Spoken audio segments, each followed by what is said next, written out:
Hello everyone, welcome back to Fraud on the Telly. In today's video, we'll be answering the question, just who are the Betrayer Gods in Critical Role? With the creation of Exandria Unlimited Calamity, we're finally getting a good look into these mystical beings in Critical Role. But I thought it would be fun to go over everything we know about these gods so far. As always, if you enjoyed the video or learned something new, make sure you like, comment, and subscribe. Go check out some of our other Critical Role content. Let's get right into it. This video will contain minor spoilers or a variety of different kinds of spoilers for things from Campaign 1, 2, and some of EXU Calamity. There's literally no way to talk about these gods without spoiling some of these things, so just keep that in mind. So who are the Betrayer Gods? To better understand that, we need to have a little Exandria history lesson.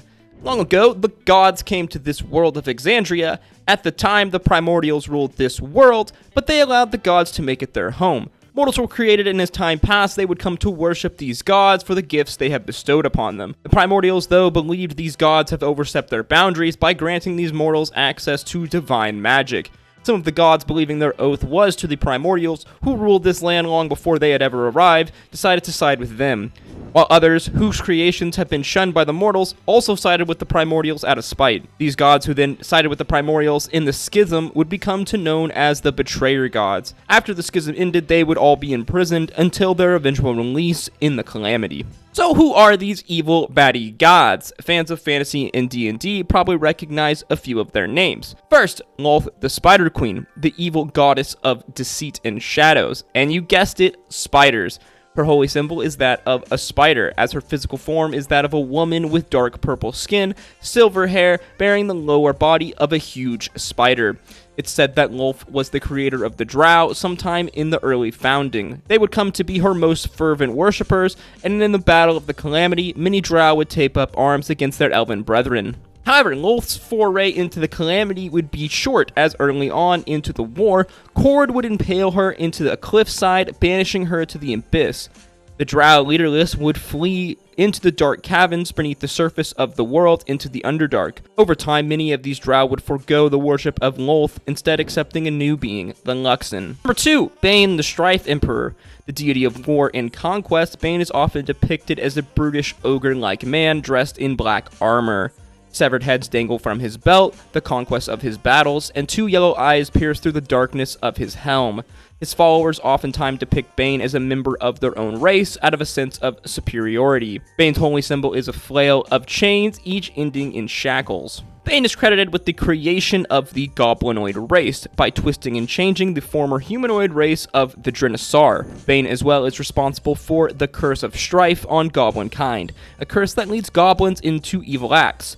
Bane, along with his goblinoid army, would finally be defeated atop the Banesfell Plateaus by the Wild Mother near the end of the Calamity. Number 3, Tiamat, the Scaled Tyrant, a great evil queen of dragons. Tiamat is the goddess of greed, envy, and hoarded wealth. A patron to chromatic dragons, Tiamat is depicted as a massive 5-headed dragon, each bearing a different chromatic color. Tiamat is the sworn enemy of Bahamut, the Platinum Dragon. She, along with Bahamut, are the creators of dragons in Exandria, as well as Dragonborns, who is said both of these dragon gods would use as soldiers. Tiamat's symbol is one of dragon claws. Little else is known regarding Tiamat and her role in the Calamity in Critical Role. Number 4, Gruumsh the Ruiner. Gruumsh was a bloodthirsty god of warfare and slaughter, being depicted as a hulkishly large orc who would lose his eye to the god Corellin. Gruumsh's symbol is that of a single unblinking bleeding eye. Worshippers of Gruumsh push orc and many barbarians to shrug off their oppressive chains of civilization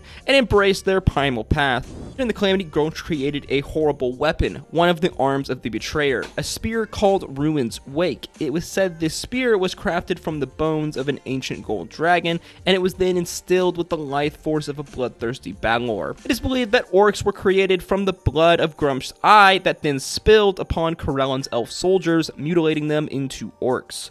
During the Calamity, the Betrayers, gaining momentum, looked to destroy the entire continent of Marquette. Gruumsh unleashed a mighty strike aimed at the center of the city of Kael Morro, where in present-day Exandria, Ank'Harel exists. The Ruinous-born hero Alexian, though, would block this attack, saving Marquette, but in doing so, the city of Kael Morro would fall deep underground, tearing a hole into reality into a new plane known as the Netherdeep. 5. Tharizdun, the Chained Oblivion.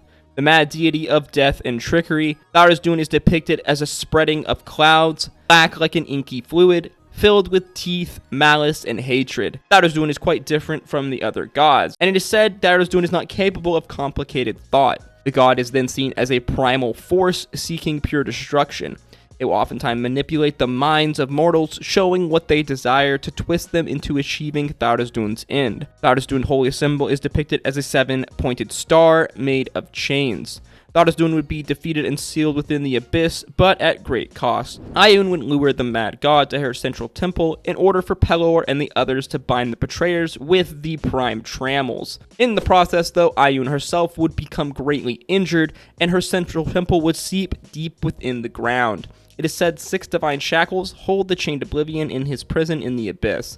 Their power is anchored all across Exandria, the locations of which are kept closely secret by the followers of Pelor. Many fear that if Tharizdun were to be released, its potential energy could destroy the Divine Gate completely. It is unknown, however, how many of these anchors would need to be destroyed to free the chained oblivion. Number 6, Torog, the Crawling King, god of torturers, slavers, and jailers. It is said the pathways and caves beneath the world of Exandria are a result of the Crawling King's tears whenever he was defeated in the Calamity. Torog is often depicted as a large, swollen, malformed worm, slithering through the darkness with a hairless human head to guide him. During the Calamity, a warrior named Ganix gathered an army attempting to strike down Torog. He was defeated, though, and captured. From there, Torog would torture this man until he was no longer Ganix, but an invincible warrior, the Laughing Hand. Pelor and Sarenrae would defeat Torog by lowering it above the ground. Pelor would then pierce its body with 10,000 lances of holy sunlight. You see, the gods tricked Torog by building a fake temple to him. Once he was above the ground, they were able to bind the Crawling King and trap him in a sliver of the far realm that now borders on the deepest pits of the Underdark. This is a fun fact, but according to the Critical Role wiki, Vox Machina actually stumbled upon an area that was described quite similarly to Torog's prison when they were adventuring in the Underdark early in Campaign 1. Spooky. Imagined if this was the same place. Imagine if they somehow walked into this thin veil of the far realm. Very scary. Number 7, Zehir the Cloaked Serpent, the god of poisons, assassins, and darkness. The god is depicted as having a man's body with half a dozen arms and a giant serpent's head.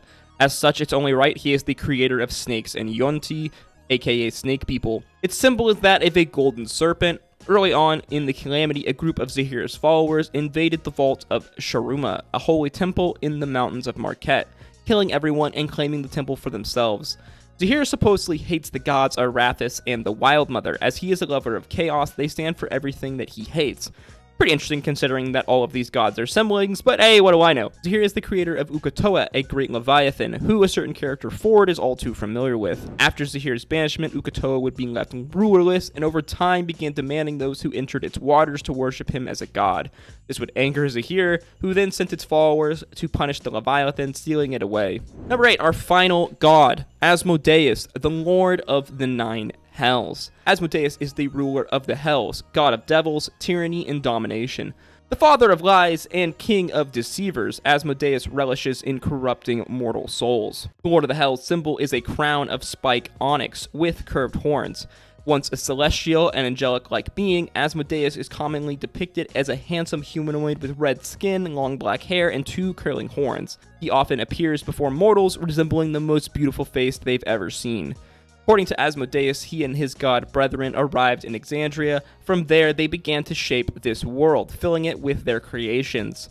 Asmodeus felt, though, he could improve upon the virtues of love, kindness, and hope by giving these things a meaning to them. Hate, darkness, sorrow. A sort of yin and yang philosophy. You can't have light without the dark. You can't have dark without the light. By creating the antithesis of these virtues, Asmodeus believed that he had given them value. Again, though, according to Asmodeus, the mortals of Exandria would come to misunderstand these gifts. As such, he was hated and despised. Asmodeus believed that his godkin had stepped over their boundaries by granting the mortals access to divine magic. He believed they had betrayed the promises made to the primordials when they made this land their home. Thus, he sided with them during the schism. It is said Asmodeus, upon learning the Raven Queen has ascended to godhood, shouted out, "I told you so," as he believed that it was dangerous to give mortals divine magic. Asmodeus would be released by Vespin Koras in the Calamity. He would step into Exandria within the floating city of Avalier. From there, he would send his minions to attempt to release 2 primordials as he transported himself to his new city,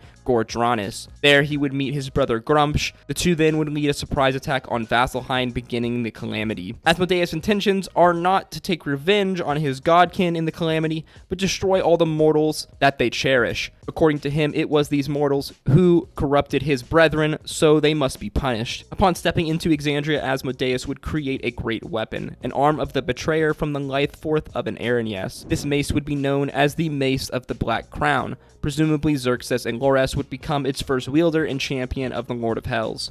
During the Calamity, Asmodeus and his sibling Lolth would create an immortal assassin, Joriel the Inevitable End, a being who could not be completely destroyed as long as this contract between the gods stayed intact. And that's it for who are the Betrayer Gods. Quick side note, Vecna is often clumped with these Betrayer Gods, but I didn't want to include him in this video seeing as he's not actually a sibling of these original gods. He was immortal after all, and was not involved in the battles of the Schism and the Calamity. Let me know what you think in the comments down below. What information did I miss about the Betrayers, and which evil god would you like to see make an appearance in Critical Role? Personally, I'd love to see Zehir, as he's the Betrayer god it seems we know the least about. As always, if you enjoyed the video or learned something new, make sure you like, comment, and subscribe. Check out some of our other Critical Role content, like our video, Was Exandria Unlimited Calamity Scripted?